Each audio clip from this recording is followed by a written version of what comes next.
Welcome to The Art of Marc Klionsky, shaping a three-world condition from Minsk to New York in our series Flight or Fight, Stories of Artists Under Repression.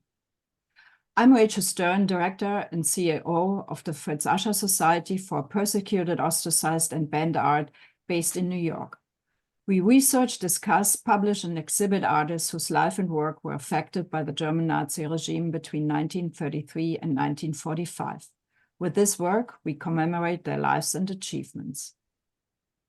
Today, I'm honored to introduce two speakers.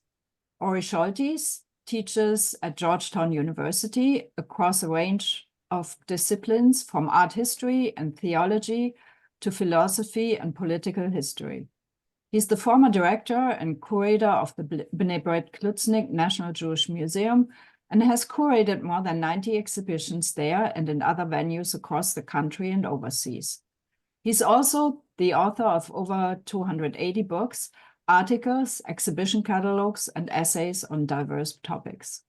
Among his books are Fixing the World, Jewish American Painters in the 20th Century, The Ashen Rainbow, Essays on the Arts and the Holocaust, Our Sacred Science, How Jewish, Christian, and Muslim Art Draw from the Same Source, Tradition and Transformation, 3 Millennia of Jewish Art and Architecture, and Between Past and Future, a conceptual history of Israeli art. Nadia Klionsky is a scholar and artist and daughter of Marc Klionsky. After his talk, Ori Z Soltes will discuss the artist Marc Klionsky with his daughter Nadia, followed by a Q&A. So please post your questions in the chat. Welcome, Ori and Nadia. Thank you so much. It's a pleasure to be here with our group and with Nadia in particular. And I want to begin, as one must, by bringing up the subject of the Russian Revolution, because between the revolution of 1917 and the civil war that followed over the next several years, Jews were on the one hand constantly caught in a crossfire. The Mensheviks feeling the Jews were too Bolshevik, the Bolsheviks feeling the Jews were too allied with the Mensheviks. And yet on the other hand, Lenin's right-hand man and preferred associate with Leon Trotsky, who of course was Jewish, one of the makers of the revolution, and Lenin himself is said to have said shame on the anti-Semites when he saw anti-Semitic outbursts under his regime. Lenin was dead, however, by 1924, and then there was a struggle for power in which ultimately by about 1928, Joseph Stalin had emerged, and Trotsky ultimately, in fact, had to flee to Mexico, where almost 20 years later he'd be assassinated, which is a symptom of how paranoid Stalin remained of anyone and everyone who was not right under his thumb. In 1934, having consolidated his power and worked in a number of different directions to try and transform the new Soviet Union in his own image, one aspect of that image was his decree that the arts in the Soviet Union would have to be Soviet Socialist Realist arts. In particular, that's obvious in painting and sculpture, although not only. I'm going to share a screen for a moment and give you an example. I trust you can all see this image. And it is an image from later, from 1949, that's still the Stalinist era, by Boris Vladimirsky. It kind of combines several of the elements that Soviet Socialist realism is supposed to have. You've got flowers, you've got sunlight, you've got youth. You don't here have industrial and technological innovation, but God knows you've got Uncle Joe, this wonderful Stalin figure who is receiving these roses from these young scouts, and it is all beautiful. This necessity, if one's art was to be accepted, that it be Soviet Socialist realism, made it necessary for artists who are not inclined only to do that because they came to feel, to understand that their real feelings and the real understandings of the human condition could not be expressed if this is the only form of a visual expression allowed to them. It caused them to live in what has been referred to, going back to the 80s, as a turn of phrase, as a two-world condition. And this is indeed the world into which Marc Klionsky was born. In fact, just about a year before Stalin's power was finalized, in 1927, in February of 1927, He also had a sister, Marina, and he was born in what is now Belarus in Minsk. And his mother, whom we see here in a wonderful sketch that he did in 1956, his mother, Lisa, was a ballet enthusiast in particular, and generally speaking, art aficionado. And look at those deep eyes that he has given us. And his father, this in a painting that drawing was 1956, this is 1962. His father, Lev, was a master printer. So he came marked by his artistic heritage, honestly. And in fact, it goes further back, at least on his father's side. But I call your attention to two things about this portrait of his father. One is that while the face is very naturalistically depicted, you'll notice that everything around the face he is allowed to subsume into a somewhat Cézannesque, impressionist, post-impressionist sensibility. The canvas shows through. The sweater, and in particular the hands, so important, are allowed to be, well, impressionistic rather than what you might call absolutely complete. So that he is already at that point, this is 1962, we'll come back to this date, starting to experiment with and diverge from socialist realism, although a painting like this, because it is not fully socialist realist, would be a painting he would likely have painted and exhibited in private only to those he could trust. We are also introduced by these portraits to one of the subjects that would be a constant in Marc Klionsky's life, and that is the idea of portraiture. This is something for which he would become renowned. He's born in 1927. By 1933, at the age of 6, he already cannot resist art.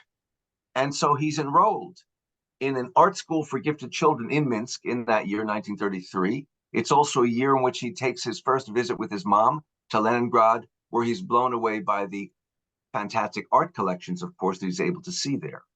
Minsk is about 40% Jewish.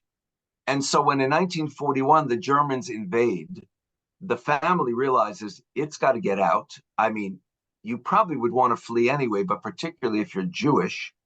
And so his father actually gathers some 200 neighbors and friends who agree to follow them. And for 7 days, they move on foot to the east, ultimately getting onto a freight train and then to a boat. And they arrive in Kazan, which is in the Tatar Republic, well to the east beyond the war. And there in 1942, 1943, Klionsky attends the Kazan Art School. He learns to copy the masters. The masters that he learns to copy are important figures in the 19th century movement known as the Perevizhniki, the Wanderers. This was a group of artists, Repin, Kramisoy, Surikov, who worked in a very naturalistic, realistic, almost photorealist mode, but were interested in depicting the people, not the nobility, not royalty, not the church, but the people and the landscape of vast and spectacular Russia. And it was a movement that, of course, was very, very important for the formation of late Russian moving toward Soviet art. These are the kind of masters whom Klionsky copied. In 1943-44, he was in fact commissioned, and think about this, he's 16 years old, 16, 17 years old. He's commissioned by a local publishing house to do sketches for war propaganda posters. Also, he becomes a book illustrator at that point. And finally, also, he is asked to do these enormous wall panels that are used to decorate the whole city during the holidays. So he's already someone making an imprint as an artist at a young age. When the war is ended in 1945, he goes to Moscow to study, and he goes to study cinematography because that's actually what's become his interest at the Academy of Fine Arts. But at the advice of the school's administration, he postpones his entry into the academy and instead studies for 2 years at an art school so as to further hone his technical skills. And by 1947, he's come back where he'll spend the next 6 years at the Academy of Fine Arts. And one of his early drawings, which is just absolutely stunning, this male nude from 1950. So again, he's now all of 23 years old. And this would later be among drawings that were put in Soviet textbooks for up-and-coming artists. So that's how accomplished and successful he is already at that point. One of his teachers, there were several, but the one who stands out in my mind is Boris Johansson, because he put the emphasis on color and was affected in that sense by the Impressionists, and that's going to have implications later on for Klionsky's work. In 1951, he wins the all-union student competition for the best painting. He's asked to join the Artists' Union before he graduates, so this is also something remarkable. And then in 1952, he's expelled from the academy, because that's the period when Stalin initiated his last, most stunning anti-Semitic program by virtue of what's known as the doctor's plot, the false accusation that doctors all over the Soviet Union, most of them Jewish, were trying to poison leaders and this, that, and the other thing. The plot never got anywhere because fortunately Stalin died of a stroke in 1953 and everything ended. So Klionsky is invited back to the academy to finish what he had begun, which was his last work, his graduation painting after the meeting. And you can see how very distinctly, on the one hand, this reflects this Peredvizhniki toward Soviet Socialist Realist sensibility in terms of, well, you see no brushstrokes. You have the illusion that you're looking through a window into space in which you see these figures rather dramatically lit, I might add. But at the same time, it's just ever so slightly subversive, because if this is true Soviet Socialist realism, after the meeting, the chairman of the meeting should have a smile on his face, because whatever it is that he wanted to have happen will have happened. And yet it's quite the contrary. He's slightly hunched over. You can see the expression on his face. It's a little bit perturbed. It's a little bit anger. He's clearly failed to convince the group that whatever it is he wanted them to be doing, they should be doing. And then we see the group kind of in the shadows to the right, looking ever so tenuously over his shoulder, a little bit concerned. Is he about to explode at them? What's going to happen? So there's a slight subversion there. And if you look at his painting, The Return, just the following year, 1954, and by now he is a full-fledged artist because he's graduated from the academy, although he's going to go on to get a PhD in art as well.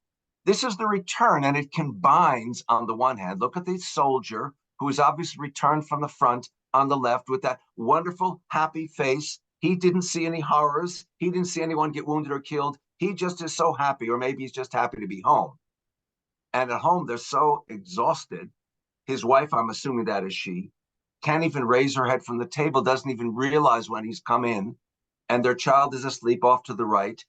And significantly as well, whereas the soldier, in particular, his face still retains this kind of socialist realist naturalism, everything else around it has diverged in brushstroke style from that quality. And we have a very kind of impressionistic, loose kind of brushstroke for the table, for the floor, for the wall, for the laundry hanging along the wall, for the wife, for everything and everyone except him.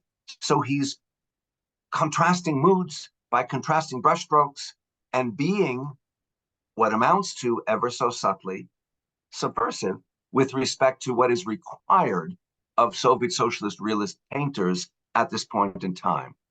A few years later, in 57, he will graduate with his PhD and become an official artist.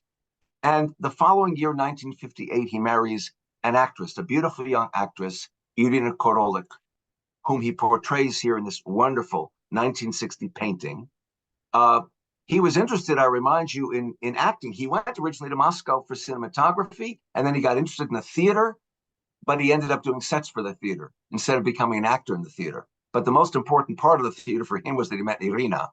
And we see her here again using that characteristic dichotomy in brushstroke and style between his finishing the face and his leaving everything else delightfully unfinished, as if, you understand, we, the viewer, are obligated to participate in the completion of the painting.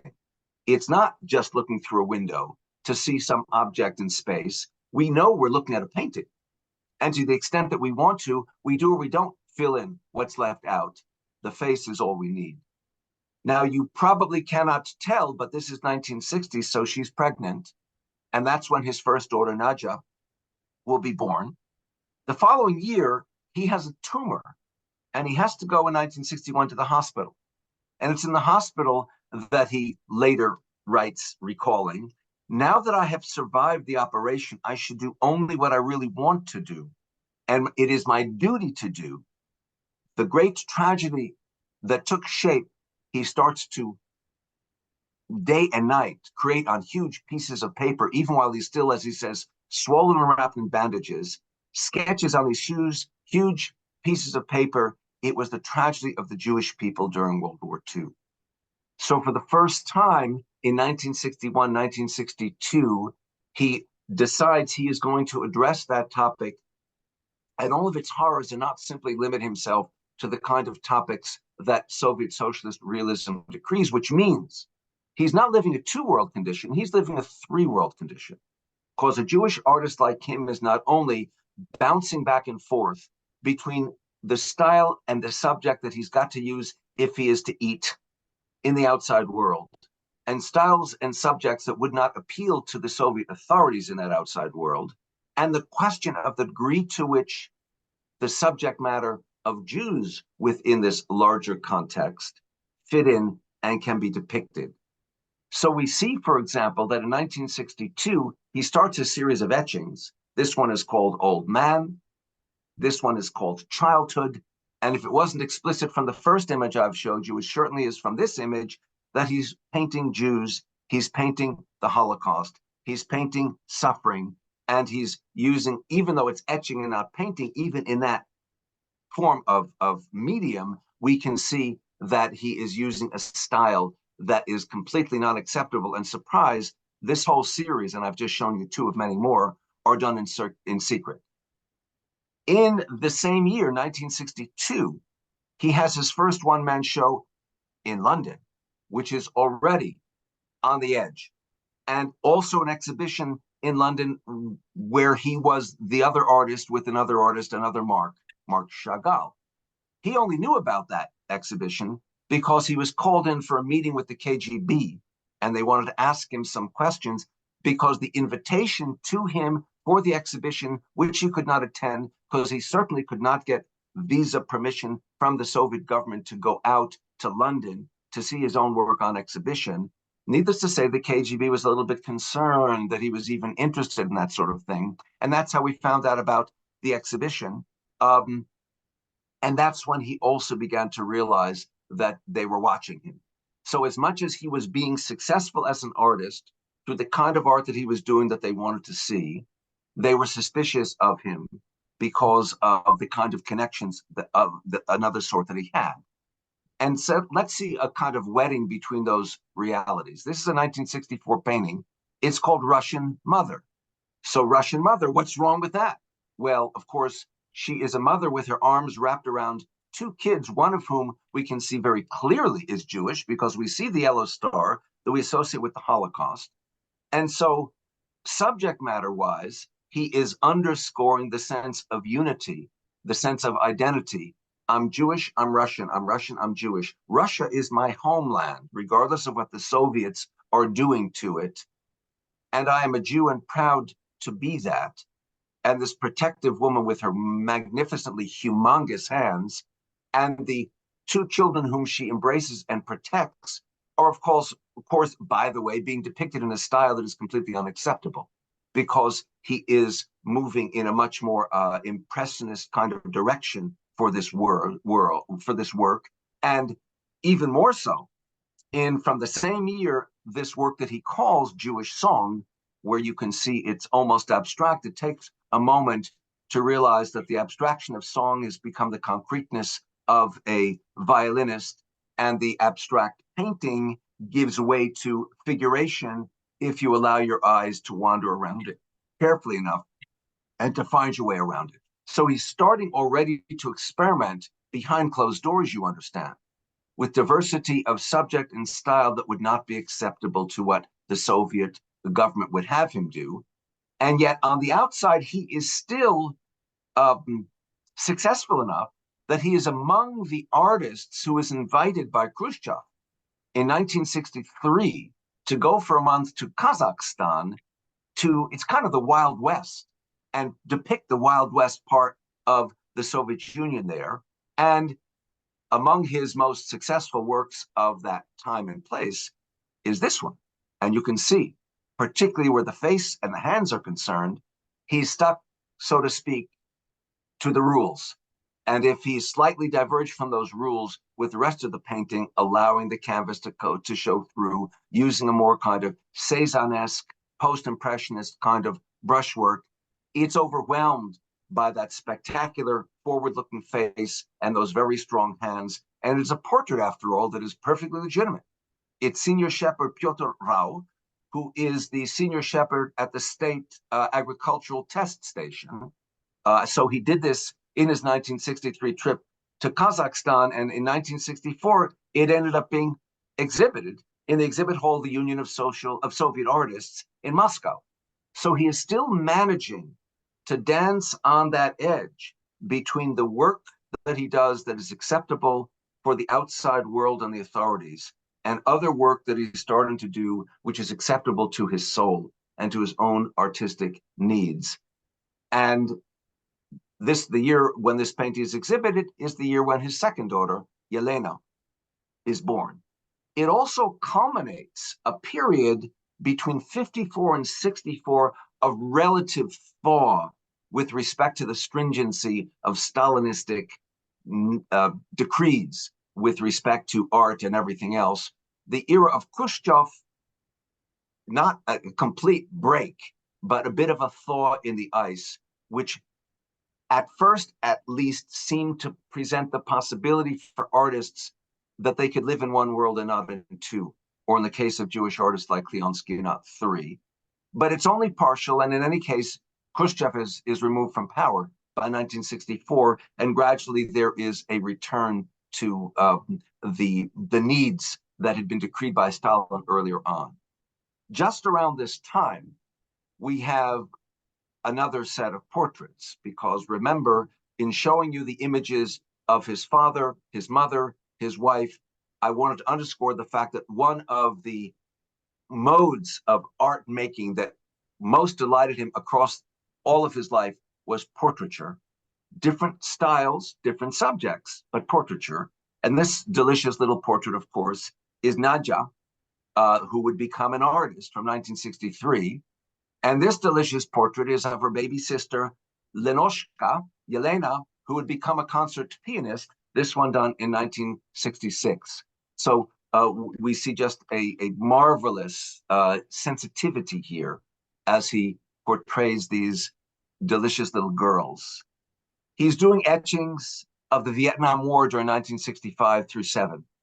He did, at the behest of the state, a wonderful painting of which, alas, I don't have a copy to show you, in 1967, called Pietà, in which the Christ figure is a Soviet soldier who has died. He's being held up by another soldier where John the Evangelist would be, and by a woman where the Virgin Mary would be. And it actually came to the collection of the Ministry of Culture. So again, he is striding different worlds of outside, inside, what is acceptable, what is not acceptable, what is necessary to be acceptable for the state, and what is necessary to be acceptable for his own soul. He's also starting to meet interesting people, or being prevented from meeting interesting people who come from the outside and say, oh, I'd like to meet the artist Klionsky. Oh, he's not at home now. Oh, he's ill, he can't meet anyone. Well, one of the people he did manage to was the New York Times correspondent Harrison Salisbury in 1967, who looked at his Vietnam etchings, particularly the children. He said, were you there? No, I wasn't. My God, how did you manage to get it? But he so got it. And it's very clear at this point that he is both prominent and being watched. He asks for a visa just to go to some of the European capitals to visit the museums. They won't let him out. In 1972, he's asked to organize an exhibition of his work. And then someone from the government suggests, well, maybe you should include a few other artists as well. So needless to say, other artists are eager to be included. So he organized this exhibition, which finally is then displayed, and all the other artists are in it. He's not. So everyone but him is in it. So one recognizes how clearly the tension within his life and within his art is continuing to percolate and continue to expand. So by 1973, he says, we got to get out of here. And it's not an easy path, but by 1974, he and his wife and his daughters are able to leave the USSR. One of the caveats, of course, is they can take absolutely no artwork with them. So he gives all of the paintings that he can away to different friends, and he's painting often very large ones. He says, look, if you can't fit into your apartment, cut it up and get rid of it. The plates they'd use for etchings, he threw into Neva River. So he arrives in New York with nothing and with nothing and with nothing, except he happens to know Harrison Salisbury's name. And he comes by way of Vienna, Rome, and in Rome, able to further visit Florence, Venice. He finally gets to see so many of those spectacular works of art to which he had had no direct, real access up to that point. It's a whole new world for him. And one of the early paintings in 1975, so he's just been in New York. He got there in August of 74. For less than a year, you can see, it's called Exodus 1. It's just bursting, literally, with the shock of the new. This isn't per se a self-portrait, and yet it is a kind of self-portrait, isn't it? With his head bursting. And it isn't per se, let's say, Irina, his wife, who looks a little bit reminiscent because of the flowers on that diaphanous gown, perhaps, of the scene of the Venus rising from the foam in the famous painting by Botticelli. It's not the same, and yet it subtly alludes to. And is that Irina? Because is that one of her daughters just bursting from her? And then all of those other swirling figures that, among other things, suggest Holocaust, as does the barbed wire, except the barbed wire also suggests not a concentration camp during World War II, but the Soviet Union during the period in which he was living there, and the memorial candle. And the colors, the primary colors of the background are red, white, and blue. Those happen to be, but they're very differently configured. The same colors in the American flag and the Soviet flag, but not exactly the same. So he is experimenting, obviously, with surrealism, among other things, as a new way of revisioning reality. And we certainly can see that in another work from that same year, 1975, called Reflection. And we recognize, perhaps particularly in the handling of the right-hand figure, an allusion, a tip of the hat, specifically to De Chirico, who is one of the fathers of surrealism. And we, or at least I, also think when I look at that right-hand figure of the man in the iron mask, you know, that story, the French novel, and the whole inability to be able to pull out of myself, which is, of course, his identity in the Soviet Union. But the reflection is how this figure really sees herself. It happens to be a portrait of his daughter Nadia, or rather, I should say, he uses again and again his wife, his daughters, as figures in paintings that he doesn't refer to as portraits of them. It's just they happen to be portraits of them. But more to the point, you see, it's that beautiful face looking out at us from the mirror, and that's what we see, and that's what the figure who is made of wood and who is stuck in a mask sees and yearns to be. And one might argue that that's what has opened up for him, this mirror, mirror on the wall, in bringing him to a new reality where he can become fairer, not perhaps the fairest of them all, but certainly one of them, in a very different way than was possible in the world from which he had come. And he comes to New York and he starts to meet people. He would refer later on to his life as having been a miracle. Getting out of the Soviet Union, coming to New York with nothing, and the people whom he met, people who would become patrons, people who would not only buy his work, but collect his work and facilitate trips elsewhere so that he could expand his horizons. In 1976, one of those patrons facilitates a visit to Israel, and there he meets people like Golda Meir, and his whole portraiture vocabulary continues to push forward. He has, for these portraits, reverted in a certain sense with respect to faces and hands to what we saw with Piotr Rau, that aspect of Soviet Socialist realism that has been re-implanted and re-embedded in the new reality of America, or in this case, of Israel. He met Teddy Kollek, he painted him, all kinds of Israelis. And of course, I'm fast forwarding from 1976 all the way to 1995, this stunning portrait of Elie Wiesel. And if there's something that I cannot not see in every single one of these portraits that leaps out at me, aside from the extraordinary skill at rendering the details of a face, is the eyes. The eyes have it. The eyes are the windows to the soul, and Klionsky's genius as a portrait painter was constantly to see within the soul of those he portrayed, whether it was his little daughters, whether it is Golda Meir, whether it is Piotr Rau, whether it is Wiesel. And if I frame Golda and Wiesel, 76 and 95, approximately a 20-year period, in that 20-year period, again and again, things are going on. Whether it is portraits, and it's not just Jews, ladies and gentlemen, whom he's portraying. This is the Metropolitan Irene. So we're talking about an important figure within the Orthodox Church, or whether it is a self-portrait, in which, in this case, he is once again turned to a spectacularly surrealistic kind of a self-portrayal. So a head that is made up of diverse elements, and of course, notice the skill at which this paint looks like wood. You can feel that it's wood. You can feel the little nails in it. You can feel the little holes in it. You can see deep within the head itself, the head which is and is not a kind of self-portrait, staring across at its own iron-masked reflection. And oh, by the way, yes, I noticed you noticed that lemon rather, which is coming unpeeled. And you will recognize that this is a common symbol within the 17th century Dutch vocabulary, the still life, where food will be part of the subject matter that is shown in the process of degenerating, of dissolving. In this case, the lemon has started to be peeled and it's already starting to get green with, well, age, with time. It's a symbol of the limits that we humans have to do what we want to do, and the urgency that we should feel in doing what we need to do and doing it the right way. But his vocabulary of portraiture in America just explodes, both in terms of who and in terms of what.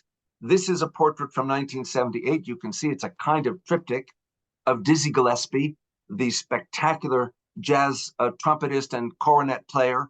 And you see him straightforwardly depicted front and center.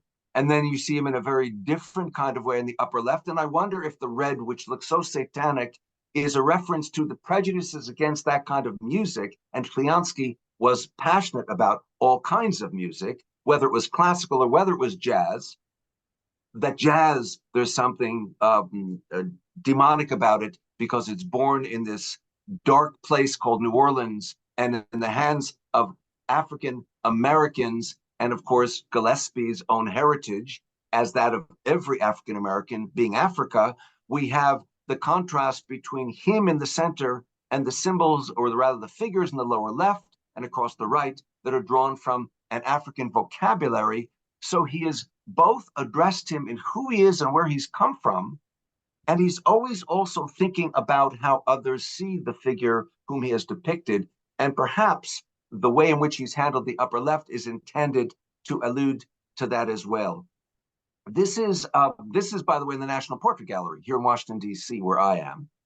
And by 1979, he had his first exhibition in an American gallery. This was in the Nahumkin Gallery in New York City, up on Madison Avenue. And his portraits are just amazing. This is the very venerable art critic and art historian, originally from Australia, I believe, John Russell. And what you recognize is not just John Russell, of course, but to one side of him, an image that is part of a much larger painting of Christ being mocked. And more obviously to our left, the painting everyone knows, if anyone knows any painting by Vermeer, of the girl with the wonderful pearl earring, but treated as if it's not quite yet finished. It's as if it's being painted on a canvas that is on a kind of a stand, and that characteristic checked black and white floor that you see not only in Vermeer, but again and again and again in these 17th century Flemish painters. And there you have it again.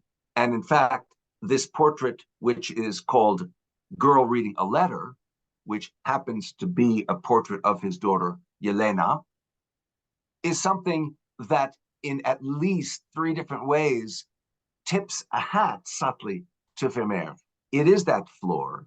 It is the way the background gives you a relevant painting, and even a painting that, well, is it a window? Are we looking through an opening in the wall, or is it a painting? And of course, it's a girl with a letter. Well, of course, Vermeer did loads of that, didn't he? And always you've got the window off to the left with light pouring in. And so we have, sorry, I didn't mean to move that quickly that far back. Is that indeed a window with light pouring in on her? And we've got her reading a letter, but we also realize that there's something about his Yelena that also suggests Hopper, this kind of winsome loneliness. There's a smile, it's a sweet smile, but we don't know what the content of the letter is. And is it something that actually makes her happy or makes her sad? And I think of those Hopper paintings of individuals in light and dark contexts where they are alone. In this case, she's not alone reading a letter. She's alone with a cup of coffee, presumably. One's impression is that it's late at night. She certainly is alone. And yeah, Hopper, and not just Vermeer. So this is back at Klionsky. This is 1984. It's Neighborhood Bar. And so we have not a cup of coffee, we have a glass of wine. And here we realize we're just drawn to her. And then we realize not only the stuff around her, but most importantly, the other glass of wine and the cigarette and the ashtray. There is someone who was there who has left. Is it a he or is it a she? Has he just gone to the bathroom? Is he coming back? Did they have an argument and he's left? All we can say for certain is that with her hand on her chin, as Nadia has her hand on her chin right now, I see, she is very reflective about what's going on. And on the third hand, it's not just Hopper whom we see in this kind of an image. This is Manhattan Central Park of 1982, but it's also Raphael Sawyer, because Sawyer, like Hopper, was a master of aloneness. But Hopper most often did that with a few figures in what was some architectural setting, whether it's Nighthawks, in a late night cafe, or whether it's a house in New England with its dark windows and no one there.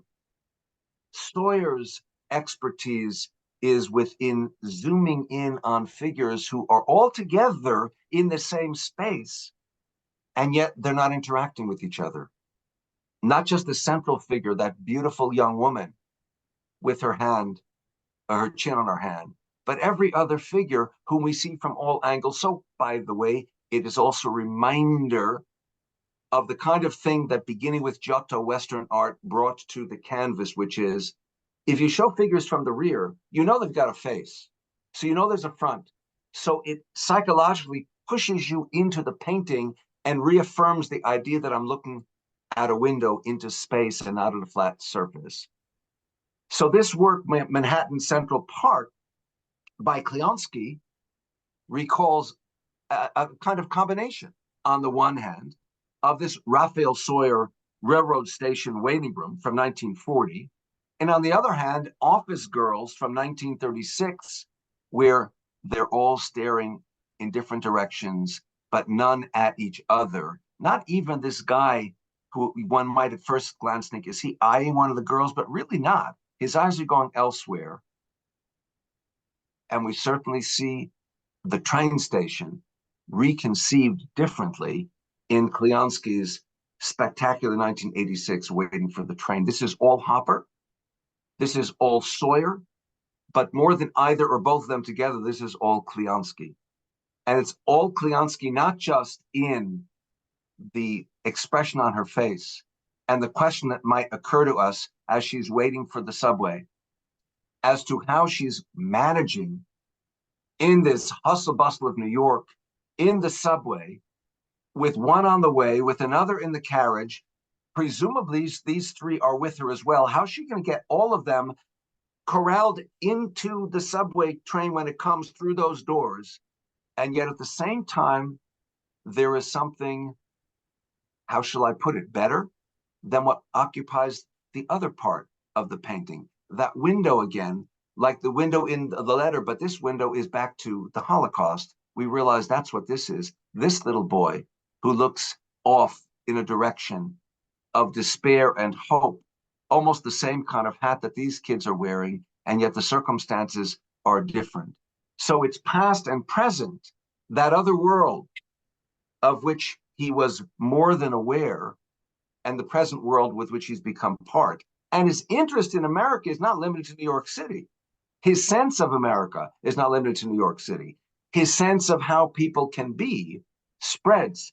This is Oklahoma Diner from 1984, where we see that same sort of winsome sensibility and disconnectedness between the two figures who form this couple, about whom we want to figure out some story, even if we can't. And it also puns obliquely and ever so delicately on that iconic work by Grant Wood, American Gothic. Look at that building to the right, which, by the way, is subtly echoed on the left. The couple, but not looking out at us in a severe way, the way the Grant Wood couple looks at us, but in fact, each looking inwardly into their own reality. But not all couples are disconnected. One of Klionsky's most important themes, particularly as time moves on, is love and lovers, as he continues to expand and explode in different stylistic directions. This is Dawn from 1979, and these are lovers very much who connect, and the style is tilting towards Monet and Impressionism. This is A Boy with a Violin from 1992, and it's on board, it's not on canvas, and the style is, again, almost completely abstract. It has a feeling of de Kooning, of that kind of abstract expressionism, where you do have figures, but they're distorted. The whole process is the process that we see in his 2001 work, An Artist and a Model. It's both self-reflexive, and it gives us a kind of de Kooning-esque figure of this woman whom we otherwise see here. So this painter is painting her this way. We see the painter painting her this way. We understand that she doesn't look like this, and yet she does look like this in the painting. But in fact, what we're seeing is a painting of the painter painting, and of the different kinds of paintings he has otherwise done. It is and it isn't a kind of self-portrait, you might say. It's the process of vision and revision that he is presenting to us, and his expansive styles is accompanied by his expansive materials. You could sum it up here. God Bless America, a 1991 painting. But you realize he's actually used textile here so as to further enhance the sense that we get of the American flag. And this is it, God Bless America. It is the smiles. It is what Soviet Socialist Realism is supposed to be, everyone smiling. But for him, for Klionsky, the smiles are real because they're part of the reality that he has come to embrace. This is a 1991 painting. This is after he had revisited the Soviet Union in 1990, just before it was collapsing, to accompany his daughter Yelena on a concert tour there, or a concert performance at any rate, there in the Soviet Union. So America is what has enabled him to reflect on past, present, future. And so he reflects on America itself, whether it is its streets, because this is called a street scene, done in 3 panels with charcoal and pastel and acrylic. It's almost like grisaille. It's intentionally non-coloristic, to contrast with pregnant Russia, this beautiful girl pregnant in the center, and we see the figure who, with his booze in hand and his teeth that are missing, representing the lack of proper health, the lack of proper hygiene, the lack of whatever. Is it inebriated or is it just angry? The figure here, this scowling woman who at the same time is the strength of Russia, whom we see again and again. The landscape, which is dark and treeless, waiting for other words. Is this also Russia? Are we back to our Vermeer floor? Is she pregnant? But it can't be Russia, at least this part. Coca-Cola, it's got to be Americans dancing. but we see partying here, and it's the kind of partying that, in particular, in Brighton Beach, with the expat Russian and particularly Russian Jewish community present in birthday parties. It's America, it's Russia, it's both. Oh, and by the way, the Holocaust is not left behind, as we see here. The yellow star echoed obliquely in the yellow dress that reflects the reflection of this self-reflecting young woman. Past and present and future, never again. This is 2001, where you recognize the 7 candles that suggest the 7-branched candelabrum, the menorah, which is the quintessential Jewish symbol over time, the arms upraised with the rifle, the talit, the prayer shawl over the figure who is supine, and we're tearing away, and behind the scenes, of course, is the Holocaust again and again. Or the ghetto, which gives us an old man and a little boy, but again in a different sort of style. All of these different directions of past, present, future, of America and Russia, diverse subjects, all part of the human condition in diverse styles, in diverse media, because the lovers here are made of bronze. Just painting was not enough. So this Love 3 bronze relief of 1997 reflects his turn to sculpting in the previous year, and ultimately all of it is encapsulated in a quick little nutshell by this image called Memory of 1991. Again, this is after he visited the collapsing Soviet Union with his daughter, and we see he's combined both media, because we've got this cast polyester rosin hand with the actual chain, with the actual implement that would have been familiar in the gulags, with acrylic and with oil, and this figure who remembers all of it. Klionsky is someone who remembers everything. And so over the sweep of his extraordinary career, he inserts the past into the present. And with the past and the present, he thinks about the future. In 1998, he would be asked to he was commissioned by the Nobel Committee to do the portrait of Elie Wiesel for his Peace Prize. And that's something perhaps he couldn't even have anticipated back when he did this, or back when he did the portrait of Golda. But by the time he had done Wiesel's portrait in 1995, he was obviously already moving in that direction. And he would work for the years to come, passing away in 2017 at the age of 90. Thank you all very much. And I would like to turn immediately to Nadia with a couple of questions. The first of which is this: all 4 of you, your dad, your mom, your sister, yourself, you all became artists.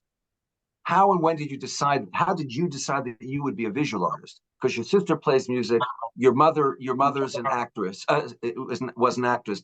You do visual arts. Of course, that's what your dad did. When did you decide that this was going to be your direction, daddy's girl?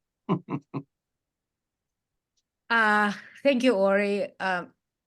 First of all, I want to thank very much the Fritz Asher Society, Rachel, for hosting this event. And I want to thank you, Ori, for this spectacular, meaningful, informative, fascinating to me presentation about my father, and my family and I are very grateful for that. So getting back to your question, how did I know that I'd be an artist? I think it was in my genes. I think there was never a question of me not being an artist or being somebody else, actually. I was told when I was born, my first word when I was starting to talk was not mama, but rather it was some kind of version of Picasso. Precisely, it was Pikakli. That's what my mother said. At the age of I was about 4 when I went outside with my mom for a walk and picked a little stone. And when nobody was in the room, I used a new piece of furniture, a wall unit, which was mahogany, high polish, and I scratched it on all sides as high as my hand could reach. And when my mother came into the room horrified and asked me what I was doing, I told her I was doing abstract art. So So I guess it began then. But then, of course, I had formal training. I went to schools, and of course studied with so were there particular influences aside from your father, of course, on you, particular artists who influenced you? Yes, of course. I had different periods in my work, and of course at those times I was influenced by different people. A separate discussion. I was de Kooning, Rauschenberg. Depending on the work I was doing at the time, and, the Hudson River School, and then going back to Russian artists, of course, Davitan and Korovin, the artists from the beginning of the 20th century. So, yes, of course. And of course, my biggest influence was my father and things that I've learned from him. He was my mentor, he was my teacher. I worked next to him most of my life. And few things that, obviously he taught me the foundations, how to draw and paint. But most importantly, he taught me how to see, how to visualize, how not to be afraid to experiment, because that's what his life was about. And so after I graduated from Pennsylvania Academy of Fine Arts, he told me to put aside what I've learned and start just painting, experimenting with different techniques, styles, imagery, to start exploring my own ideas. So, and did he have a favorite artist? Yes, of course. They had few. Rembrandt. I've heard of him. For the quality of light, obviously. And as you said, Vermeer. And then his Jewish etchings also resonated with Catholic Hallwitz. The images in their intensity, expressionism. Yes. So let me ask you another completely different sort of question. Can you give us a quick sense? I realize it's a much longer answer than we could possibly have time for, of the experience of leaving the Soviet Union. You were 14, I guess. The simplicity or the complexity of coming eventually to the US and to New York. Can you give us some sense of what that must have been like for you and your sister who were kids? So this coming May, it will mark 50 years since we left Russia.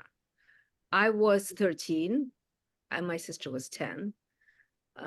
So, I mean, I do have memories, but it was a very intense time, and we felt it through because of this, we were open to what was going on in terms of KGB, in terms of the situation, and my father's was all very much there.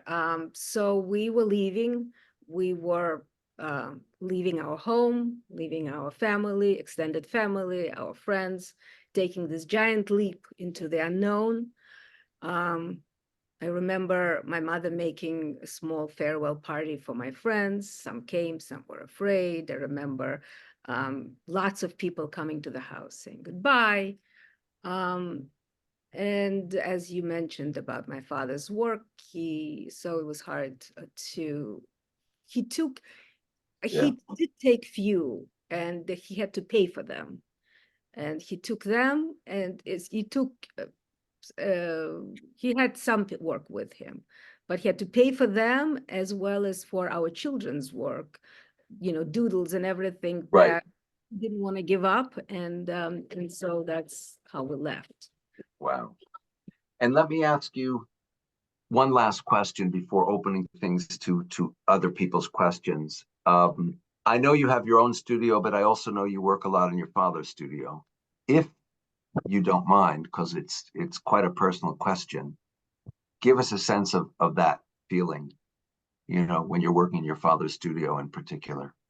Well, my father passed away more than 6 years ago, and about a year after, I tried to return back and continue painting, because we used to, we painted together. It was very painful, very difficult, and I left.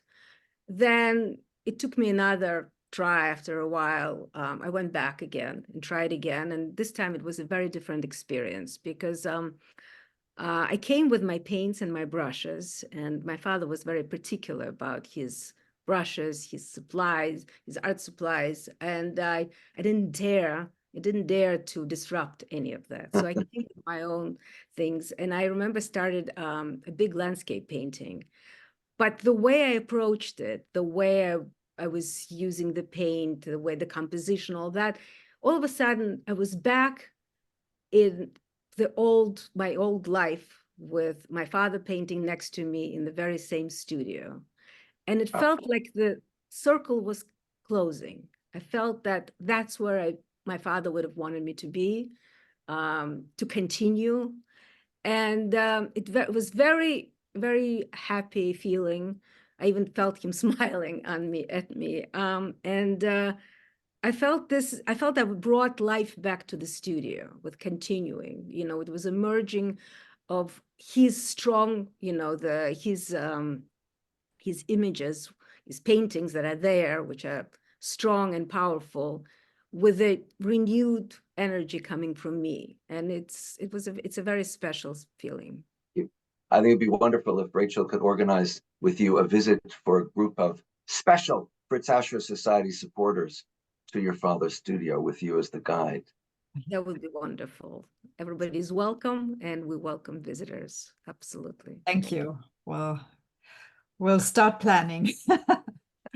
Wonderful. So we have a few questions here. Beverly's asking, other than Holocaust, were there any other references to Judaism in your father's work? Or maybe, I don't know, Ori or Nadia, I don't know who wants to answer this. Well, I would just say yes, that I've seen other references, certainly to Israel, but also to the Jewish experience across time, and also Jewish symbols like the seven-branched candelabrum. What would you want to add to that, Nadia? No, I totally agree. Yeah, he would celebrate life and celebrate joy, absolutely. And Israel, the resilience of Jewish people, yes. Yeah. Yeah. Was your father religious? Well, we were not religious. We were not allowed to be religious in Russia. We were brought up very Zionistically from early age. And my father was, he went a few times maybe to the synagogue, but he was not, we were not taught that. But he was very, I remember before we were leaving Russia, we had in our house the remains of the Jewish theater that used to be in Moscow, coming and singing Jewish songs and meeting together. And I still remember, I must have been maybe 11 or 12. But we had Jews coming to the house and, and my father, being involved, but not religious. No. Yeah. It's only here that he was more, through us children that we went to learn and we have Jewish families that he was very proud of. That's for the next generations. Yeah. How did your family get out of the former Soviet Union? The account given today is somewhat vague on the particulars. Was it connected at all to the Free Soviet Jews movement in the US, or how did it come about? Maybe it was connected. It was 1974. How did we leave? Well, we applied to visa as everybody was applying at in order to get out. We in particular, my father was leaving under very stressful time because at that time he was threatened to be put in the mental institution for his, so he did a heroic act, so to speak, of really going against it and trying to get out. And we left very quickly because I think they didn't know what to make of it, because on one hand, he was an official artist with exhibitions everywhere in the world. And as we were leaving, in fact, he had a show in Madrid. On the other hand, they didn't know what to make of it. So we went, I think we got a permission within like 3 months, which was very fast, under this they didn't understand what was going on. It was a state of shock, surprise, I don't know. But it was one of those miracles that my father always referred to. So yeah, sounds miraculous. Yeah. I mean, given their shall we say uneven handling of him as an artist during the previous decade, you know. And after we received, permission and visas and all that, there were a couple of incidents when they tried to prevent it, sabotage it, but luckily, Yeah. to avoid it. Were the paintings left behind in Russia with various individuals ever reclaimed, or what happened to those? Well, there's some paintings that are still in museums, and I think they're there. I'm not sure now, but they're in the museums. In terms of private people, well, they were friends. He would give it to friends. So no. They were gifts. They weren't loans to be recovered. Yeah. Yeah. Yeah. Maybe I wasn't clear about that. Yeah. Okay. Yeah. Okay, so we have almost the last question. There's a very detail-oriented question by Deborah. Can you say something about the teeth in God Bless America? They look, in two people, they look to be false. And I actually noticed that too. They kind of really are clearly false. I'll give you my opinion, then Nadia will give you her opinion. To me, it was intended to exaggerate the smiles. I mean, Americans are known for good teeth because we have good dental care. And, these toothpastes that turn your teeth into stars and all of that. You compare American teeth to English teeth, to European teeth, to Russian teeth. There's usually quite a significant difference once you've gotten outside of childhood.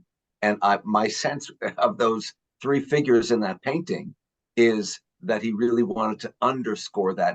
This was a smiles wider than the Mississippi River kind of idea, that he was intentionally exaggerating that and playing with the idea of, what's realism, what's real.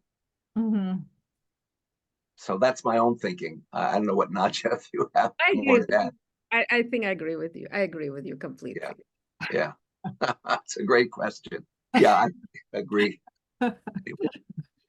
And another one, a particular question: where can one view the 1986 painting Waiting for the Train? It is such a powerful painting, like so many of his paintings. I'm struck in particular by the double meaning of the sign transfer as signifying both the actions in the subway and in the World War II era train station. It also seems to signify the transfer between the past and the present, the Holocaust figures and those in the subway. Can you talk more about this wonderful painting and also where it is? So thank you. You've got all that, of course. Anytime since the beginning of when overt discussions in visual terms of the Holocaust started to become acceptable in the 70s, 80s, 90s, the train, of course, is an icon. So Waiting for the Train is the very name is a pun. And of course, the way he's juxtaposed those two aspects of waiting, therefore underscores that pun. I don't remember where the painting is currently located. In the studio. It is. It is. Okay, that's what I thought. I just wasn't sure. Yeah. In fact, no, I don't think I saw it when I was in the studio with you. I don't think I saw it. But all right, that's the answer. Come again. Yep. Oh, I expect to. Wonderful. And that's actually another question, whether, other than the National Portrait Gallery, whether works of your father are in museums where can they be seen? Is there an exhibition planned? And then there's also a question about the book, how you can can you order the book? Like what is the story there? Well, my father's work is in a lot of museums, actually. And one of the paintings that Ori showed, The Waiting for a Train, is in Yad Vashem in Israel. And then they're in Europe, some of them, some are in Russian museums. lots of private collections. They just, so they are around. And in terms of the book, I think you can still order it. I'm not sure, but you know, people can, you know, maybe you can refer to me directly, and I could speak with them. And I might add that the book, which was published in 2004, so it doesn't even carry us all the way anywhere near to the end of his career, has a list of collections in which his work is located at the end. And I'm looking at museums, university collections, institutional collections, private collections, and there are about 30 of them just here then. So the answer is, as Nadia said, his stuff is all over the place. National Portrait Gallery, Musée d'Art Contemporain, in the Deutsch Foundation, Lausanne, in the Pushkin State Museum of Fine Arts, et cetera, et cetera, et cetera. So yeah, he's not nearly as well known as he should be, but in fact, his art is found in quite a number of collections, both public and private. A number of his patrons here in America commissioned, you know, portraits, because that he's so good at portraiture in particular, of family members, you know, so they're hanging on their own walls, you know, that sort of thing. Yeah. Yeah. And of course, there's a website, because there's just a question whether there's an online list of his full collection with links to see the work. There's some works on the website. Not too many, right? Not too many yet. We're filling it in. There is also an Instagram. There is also, what else? The Wikipedia page. I mean, there are a lot, some things you can find online. And I just want to add one more thing about my father's Jewish values. You know, you asked Ori, or somebody asked whether he was religious, and I said no. But here, you know, his biggest, well, one of his biggest achievements, as he felt here, was that his grandchildren received a Jewish education that made him very, very proud and very happy. And it's important for him, you know, leaving Russia, getting back to his roots through his family, through his next generation. So I just wanted to point that out. Yeah. Very important point. Thanks, Nadia. Thank you so much. Thank you both to Ori for your presentation, so rich, and such a deep and rich overview and insights. And thank you, Nadia, for giving your personal insights, and thank you for giving us a little bit of a glimpse what it meant for artists to be born in the 1920s in the Soviet Union, having to navigate repression by the Stalinist and the post-Stalinist state, and especially as a Jew. So thank you so much. Thank you, everyone, for staying a little longer with us, and take good care and stay well. Thank you. Bye, everyone. Thank you so much. Bye. Bye, everyone.